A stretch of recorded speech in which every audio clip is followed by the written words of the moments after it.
ওং নমঃ ভগবতে বাসুদেবায়। শ্রীমদ্ ভগবদ গীতা দ্বিতীয় অধ্যায় সাংখ্যযোগ। হরে কৃষ্ণা। আজ আমরা সাংখ্যযোগের 12 নম্বর শ্লোকটি শুনব।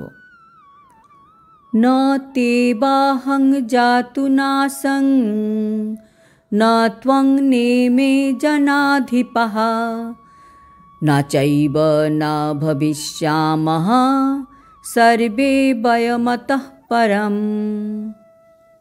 অনুবাদ: এমন কোনো সময় ছিল না যখন আমার, তোমার ও এই সমস্ত রাজাদের অস্তিত্ব ছিল না। ভবিষ্যতেও কখনো আমরা অস্তিত্বহীন হব না।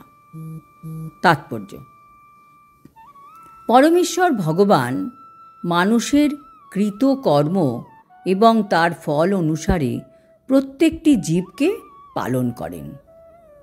পরমেশ্বর ভগবান পরমাত্মা রূপে সমস্ত জীবের হৃদয়ে বিরাজ করেন।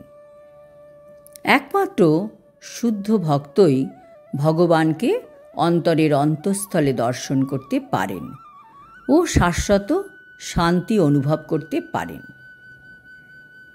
অর্জুনকে এই যে প্রদত্ত এই বৈদিক তত্ত্বজ্ঞান ভগবান যে দিয়েছেন, এ আসলে পৃথিবীর প্রত্যেকটি মানুষকেই দান করেছেন। ভগবান স্পষ্টভাবে বলছেন যে স্বয়ং তিনি, অর্জুন এবং এই যে যুদ্ধক্ষেত্রে সমবেত সমস্ত রাজারা সকলেই শাশ্বত স্বতন্ত্র জীব এবং ভগবান সকলকেই বদ্ধ ও মুক্ত অবস্থায় পালন করেন। এমন নয় যে যারা এখন রয়েছে তারা আগে ছিল না বা ভবিষ্যতে থাকবে না। তাই কারো জন্য শোক করার কোনো কারণ নেই। মায়াবাদীদের মতে মুক্তির পর স্বতন্ত্র আত্মা মায়ার আবরণ মুক্ত হয়ে নির্বিশেষ ব্রহ্মে বিলীন হয়ে যায়, আর তখন আত্মার নিজস্ব সত্তা থাকে না। পরম তত্ত্বজ্ঞ ভগবান শ্রীকৃষ্ণ তা মোটেই অনুমোদন করেননি। তিনি বলেছেন, সকলের অস্তিত্বই হচ্ছে শাশ্বত। শ্রীকৃষ্ণ এও বলেছেন, তিনি অতীতেও ছিলেন এবং ভবিষ্যতেও থাকবেন। তিনি নানাভাবে তার ব্যক্তি স্বাতন্ত্র্য প্রতিপন্ন করেছেন।